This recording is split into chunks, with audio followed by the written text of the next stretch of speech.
Hello tout le monde, j'espère que vous allez bien. Dans la vidéo d'aujourd'hui, on va passer un week-end avec Walid qui est juste ici, qui a rejoint Concierge Elite il y a moins d'un mois, qui a déjà son logement, son premier logement Airbnb. Et donc on va dans cette vidéo voilà, venir, on va essayer de connaître. On est là actuellement sur Prestigia, donc une résidence qui est assez prisée sur Marrakech. À chaque fois que je viens ici, je passe un week-end et en même temps j'essaie de trouver quelques logements pour ma conciergerie. Et donc dans la vidéo d'aujourd'hui, on va mettre en place physiquement avec lui et Airbnb. On va faire une mise en place complète d'un logement Airbnb, celui de Walid. Et en même temps, on va essayer de profiter un petit peu, de voir un petit peu quelques rouages de la conciergerie Airbnb à Marrakech. Et en même temps, je suis en train de chercher des locaux pour ma conciergerie. Donc pour ma conciergerie Ostlux, on a actuellement 50 logements sur Marrakech et on vient finalement d'emménager dans de nouveaux locaux. Donc la vidéo de recherche de locaux, elle va être séparée de celle-ci. Je vais l'uploader peut-être avant celle-ci, elle était peut-être déjà disponible, sinon elle va l'être dans la semaine qui arrive. Voilà, on se dit du coup, premièrement, on va aller voir Walid et on va essayer de passer un petit moment de présentation avec lui. Et après, on va se diriger vers le logement. On va essayer aussi voir tous les rouages de l'aventure de Ayoub. Il a commencé à 22 ans, il fait de l'ingénierie en France et quand même, il a réussi en fait à tout miser sur le Maroc, à lancer son business de conciergerie Airbnb. On va discuter de tout ça dans la vidéo qui arrive. Donc là, on se retrouve à Prestigia avec Walid. Donc je vous l'ai expliqué avant, dans sa vidéo d'aujourd'hui, on va mettre en place le logement de Walid qui a 22 ans, a lancé sa conciergerie alors qu'il fait des études d'ingénierie en France. C'est un petit peu le même parcours que moi j'ai suivi au début avant de lancer ma conciergerie au Maroc. Donc ça, c'est assez cool. Et on va suivre dans déjà un week-end où on va profiter un petit peu, en même temps mettre en place son premier logement Airbnb. Avant tout, Walid, est-ce que tu peux un petit peu te présenter pour les gens qui nous suivent sur la chaîne? Oui, pas de souci. Alors, moi, je m'appelle Walid Mahdi. J'ai 22 ans et je suis actuellement en cursus d'ingénieur, donc ingénieur en cybersécurité. En même temps, je suis en alternance, donc à côté de ça, je travaille en même temps. Et j'ai décidé de faire quelque chose qui n'a rien à voir avec mes études, donc la conciergerie à Marrakech. Je sais pas si je détaille maintenant ou si... Ouais, justement, qu'est-ce qui t'a déjà te donné un petit peu ce déclic pour lancer alors que tu fais déjà l'alternance? Ça veut dire que tu gagnes déjà des revenus tout en étudiant en même temps. Qu'est-ce qui t'a donné ce déclic un petit peu pour faire la conciergerie et au Maroc? En fait, c'est un peu une question d'opportunité. En fait, il y a différents facteurs en fait qui ont fait que je me suis retrouvé là, quoi. Il y a tout d'abord le fait que à Marrakech, enfin au Maroc même de façon un peu plus globale, il y a énormément de construction, de plans de construction, d'événements qui sont à venir. On parle rien que d'événements sportifs, la CAN, la Coupe du Monde en 2030, etc. Donc on est obligé de penser à Marrakech quand on pense à pays d'avenir, pays en développement. Comme on dit, c'est un petit peu le futur Dubaï, hein. Marrakech, le Maroc même en général. Donc j'ai aussi de la famille en fait qui construit, qui font des investissements au Maroc. Donc je sais déjà, j'avais un peu un confort parce que je sais à l'avance que j'ai déjà des biens qui seront sous gestion. Et puis, tout simplement, c'est mon pays d'origine. Je me sens bien ici. Je me vois même m'installer sur le long terme, moyen terme même, dès l'année prochaine, dès la fin de mes études ici. Du coup, là, Walid, tu as déjà ton premier logement. Ça fait moins d'un mois même que tu t'es lancé. Donc, c'est déjà un rythme bien plus élevé que la moyenne. Là, on va, du coup, dans le reste de la vidéo, mettre en place ce nouveau logement avec toi de manière physique. Il y a une mise en place physique à faire. Quand on est disponible sur place, on peut la faire de manière physique. Et une mise en place virtuelle qui prend en fait qui est la plus importante finalement, c'est comment mettre en place le logement sur Airbnb, Booking, etc. Donc durant la vidéo, on va voir tout ça ensemble. Comme ça, vous pouvez aussi savoir comment faire une mise en place physique en temps réel.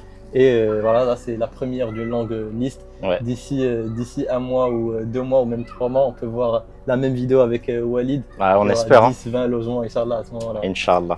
Okay. Let's go, on y va? Let's go. Hello, donc là on est dans l'appartement avec Walid et on va faire la mise en place de son logement. Donc franchement c'est incroyable, le logement il est très beau, en plus il est bien localisé. On est là sur Guéliz, hein. On est sur... Montre la chambre là. On est sur la résidence Miramas de Guéliz pour ceux qui connaissent. Joli, hein. La chambre elle est impeccable. Là je vais faire après une petite vidéo, je vais expliquer. Donc il y a une terrasse, piscine, plein centre de Guéliz. Donc là il n'y a pas plus Guéliz qu'ici pour ceux qui connaissent Marrakech. Et là ce qu'on va faire c'est on va suivre directement le process de mise en place. Donc pour ceux qui connaissent le process de mise en place, il est directement sur notre outil, donc notre ERP Concierge Elite. Donc il est juste là, il faut suivre toutes les étapes une par une. Donc là je vais tourner la caméra pour vous montrer tout ça. Donc là avec Walid on va suivre le process mise en place. En gros, donc le process, il est en 4-5 étapes à peu près. On a une checklist qui est claire, qu'on suit, en fait, où le but est simple. On va déjà commencer par vérifier initialement le logement. Donc vérifier le logement, installer la boîte à clé ou la serrure automatique. Après, on va vérifier tout ce qui est badge ascenseur, bip du parking, etc. Où le mettre, comment aussi le cacher. Tout ce qui va être aménagement et inventaire. Puis après, documentation et logistique. Donc là, ça va être la prise de photos, la prise de la vidéo d'accession et aussi tout ce qui est organisation de l'espace de stockage. Après, on a tout ce qui est médias et communication. Donc là, on va filmer des vidéos qui expliquent un petit peu comment utiliser l'électroménager, comment utiliser la télé et après la réalisation de la vidéo d'accession. Puis pour finir, en fait, on récupère le numéro du concierge. Comme ça, si on a besoin de quelque chose, on demande au concierge, on fait les doubles des clés et on ajoute le logement dans la partie logement juste ici. Donc ici, on a la partie logement. On peut venir ajouter directement le logement, donc le nom du logement, la vidéo d'accession, la localisation exacte, l'adresse, l'étage, le numéro, le nom du fil, donc toutes les informations dont on va avoir besoin. Comme ça, après, quand on veut faire la mise en place, c'est facile. Ici, quand on ajoute du coup ces informations-là, on a le petit truc, le petit bouton à remplir ici sur lesquels il faut cliquer. Et tout simplement, ici, en fait, on va avoir une roadmap à suivre qui est très très simple avec toutes les informations qu'il nous faut. Donc, le règlement intérieur, quel est l'aide ménagère qui s'occupe du logement, donc là notamment c'est Cleanlux vu qu'il est sur Marrakech, localisation des éléments importants et on coche tous les équipements qu'on va avoir. Donc là on va faire ça tout de suite, après on va faire un petit point avec Walid sur tout ça. Alors là du coup on vient d'installer la nouvelle serrure connectée donc, qui nous permet d'accéder au logement. Du coup on teste si elle fonctionne bien, donc là j'ai mis avec un badge. On ouvre, on peut fermer ou ouvrir le logement et hop.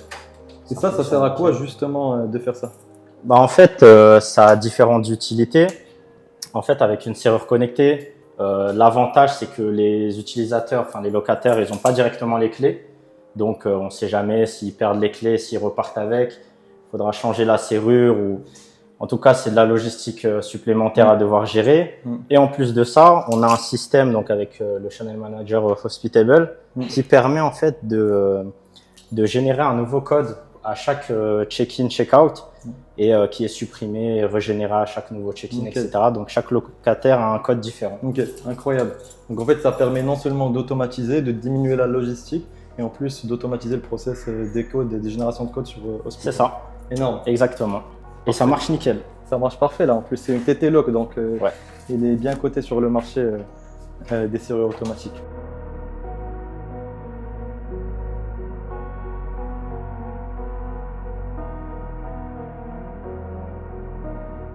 Donc là, on est dans l'étape 2 de la mise en place, trouver un endroit où cacher tout ce qui est bip du parking, clé de stock et la clé pour l'ascenseur s'il y a un badge pour l'ascenseur. Donc notamment ici, on n'a pas besoin de bip du parking.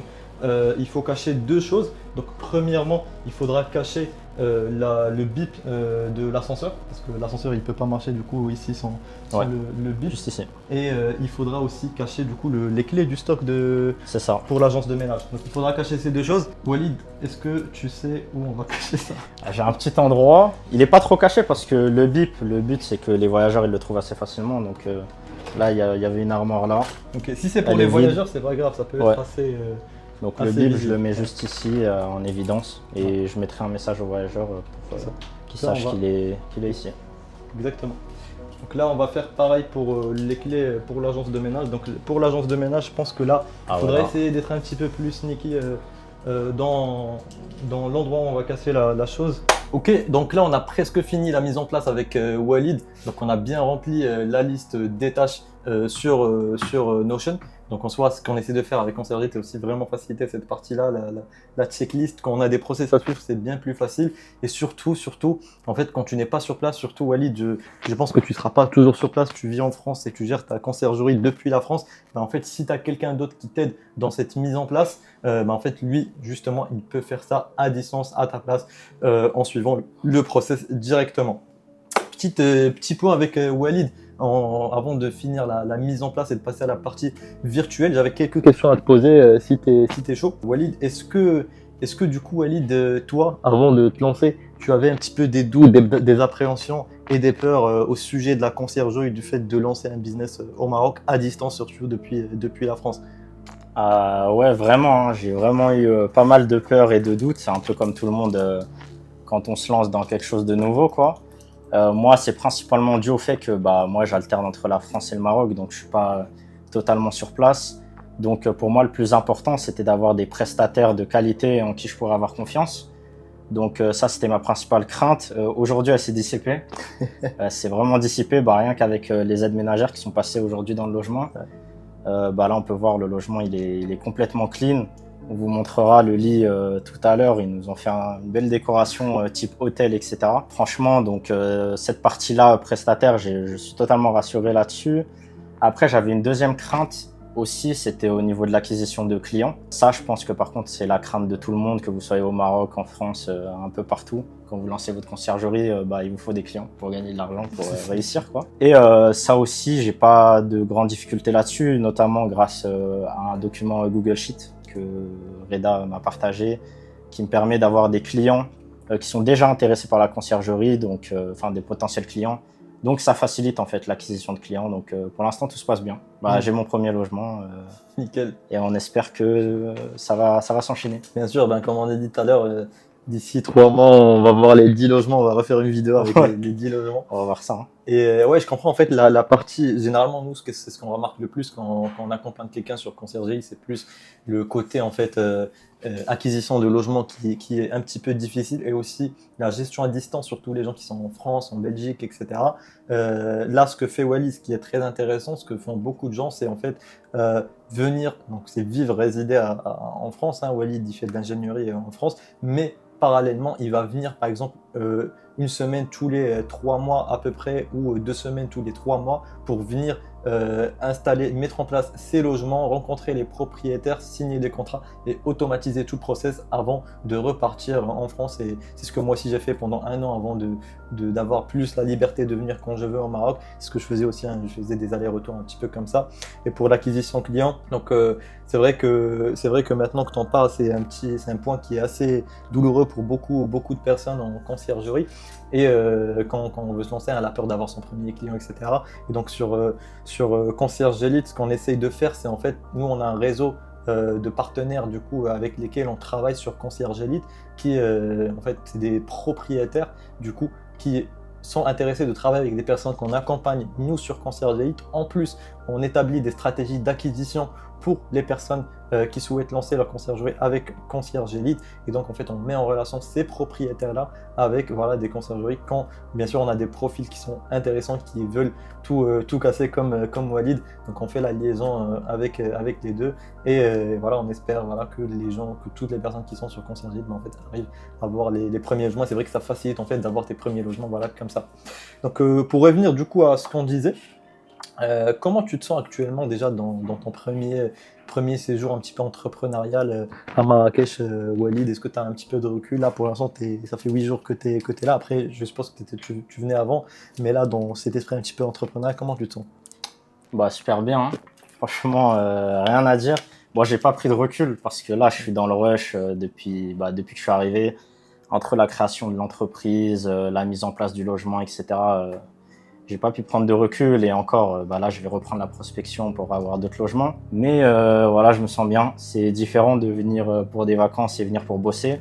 Même si, bon, je suis aussi en vacances, hein, franchement. Oui. Je suis là pour profiter. On a une piscine, on est bien. Mais ouais, globalement, je me sens bien, et cette nouvelle aventure, franchement, ça me stimule. Hein. Ça n'a rien à voir avec mes études d'ingénieur, rien à voir avec mon travail non plus. Mais quand on fait quelque chose qui nous plaît, en vrai, on ne voit pas trop le temps passer. C'est ça. C'est vrai que l'environnement du Maroc, de Marrakech, le soleil, plus l'immobilier, en fait, c'est quelque chose qui est assez passionnant. Donc ok, merci en tout cas pour ces réponses, Walid. J'espère aussi que ça motivera aussi des gens aussi derrière qui... En fait là, vous n'avez plus d'excuses. Walid qui habite en France et qui fait de l'ingénierie en France et qui arrive à quand même gérer un petit peu les deux, pour moi c'est quand même quelque chose d'assez difficile. Si vous aussi vous êtes intéressé justement par ce business de conciergerie qui commence à émerger au Maroc, Airbnb, que ce soit en France, en Marrakech, Tanger, Rabat, Casa, etc. En fait, j'ai mis une formation offerte dans la description qui t'explique de A à Z comment tu peux lancer ce business. Et si tu veux aller plus loin et bénéficier aussi des 3 logements qu'on apporte et du site web qu'on te crée, et de la duplication de nos process qu'on vient d'entrer, le process mis en place, en fait, on pourra réserver un call ensemble et voir tout ça directement. Donc là, passage du coup à la mise en place virtuelle. On a fini la mise en place physique. Donc là, il reste les photos et la vidéo d'accession qu'on va plutôt venir faire demain parce que là, il commence à faire nuit. Et aussi, du coup, passage à la partie mise en place virtuelle sur Airbnb, Hospitable, Booking, en fait, les plateformes de réservation, voilà, pour lancer le logement et avoir les premières des réservations de Walid, du coup. Ouais, let's go. Let's go. Toutes. Ciao.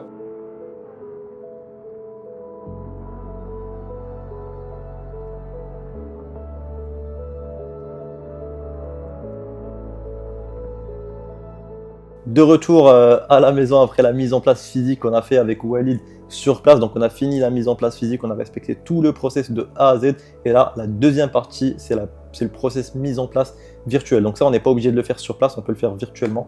Même la partie physique, hein, on n'est pas obligé de la faire physiquement. Si ça peut être fait à distance. Généralement, on peut envoyer juste le process mis en place au propriétaire qui s'assure de tout checker. C'est pas un process très difficile, mais là, le process mis en place virtuel, c'est la pierre angulaire de la conciergerie 2.0 parce que là, en suivant ces process-là, on va vraiment optimiser nos Airbnb, notre booking et optimiser, automatiser au maximum les process. Normalement, après ça, le logement, il est prêt à être réservé et tout le parcours client du moment de sa réservation jusqu'au moment où il sort du logement, tout est automatisé. Là, du coup, on va suivre le process mise en place virtuel qui contient du coup la mise en place sur Airbnb, la mise en place sur Booking. Troisièmement, la mise en place sur Hospitable qui en fait nous permet de centraliser les calendriers Airbnb et Booking. Puis la mise en place sur Pricelabs qui nous permet d'automatiser l'ajustement des prix et la mise en place sur Turno, l'outil de ménage qui nous permet d'automatiser la planification du ménage. Du coup, on va s'apprêter à faire ça là pendant 1 heure, 1 heure et demie et le logement sera lancé. Let's go. Là, on vient de mettre le logement sur Airbnb. Donc, félicitations Walid, comme disent Airbnb. Ouais, ils sont gentils, hein. Là, on va. Franchement. Ils sont cool. Hein. Préparer une vidéo, tout ça. Ah, il en fait pour toi, ça. Hey, I'm Brian, c'est Airbnb's un bon co-founder, Ah, il est CEO, vrai, là, and first c'est en host. direct, ça. And I'm thrilled to welcome you to Airbnb. Thank you for sharing your Thank you, We're Brian. excited for you to welcome your first guest. Merci Brian. Là, du coup, on passe au reste des process. Donc, mise en place Booking, Hospitable et le reste. Let's go. Bon les gars, je vous fais cette vidéo, cette outro de la vidéo ici pour vous dire 2 choses. Déjà, premièrement, en fait, Walid, on a fini la mise en place avec Walid. Franchement, il a très bien géré sa première mise en place. Et la preuve, c'est qu'il a eu sa première réservation. Donc, il a fini la mise en place le 11 et je vais vous montrer tout de suite. Il a eu une réservation le jour même, littéralement, il a une réservation pour le 12, donc le jour d'après, parce qu'on peut pas réserver le jour même. Des fois, il n'avait pas configuré cette partie-là, donc c'est énormissime. Franchement, rien à dire, bien joué à Walid. Je vous montre ça tout de suite. Donc voilà, moi je suis revenu à Casa et en fait, il vient de m'envoyer ce screen juste aujourd'hui. Donc on a fini la mise en place le lundi 11 et le 12 directement. Il a eu une première réservation, une deuxième réservation et une troisième réservation directement. Donc ça, franchement, c'est énorme, il n'y a rien à dire. Voilà, preuve qu'en fait, en suivant les process simplement de A à Z, on aura 0 problème pour bien remplir ce logement, avoir littéralement genre 10 jours de rempli en un jour. Franchement, c'est énorme. Et deuxième chose que je voulais vous dire, en fait, si ce système qu'on a fait avec Walid vous intéresse, si vous êtes aussi intéressé justement par vous faire accélérer en fait toute la tâche de la création d'entreprise jusqu'au moment où vous avez vos 3 premiers logements, je t'apporte même tes 3 premiers logements. Voilà, pour résumer, comme on a fait avec Walid. Et si je suis sur place au même moment, en fait, je serais ravi de faire cette mise en place avec toi et potentiellement une vidéo aussi. Donc voilà, si ça peut t'intéresser, il y a un lien dans la description, tu peux le visiter, une formation offerte qui s'explique de A à Z comment tu peux répliquer exactement le même process. Si tu veux aller plus loin, tu pourras faire un appel avec moi ou quelqu'un de mon équipe pour voir comment on pourrait collaborer ensemble. Voilà, let's go les gars, merci pour avoir regardé cette vidéo, on se dit à la prochaine, ciao.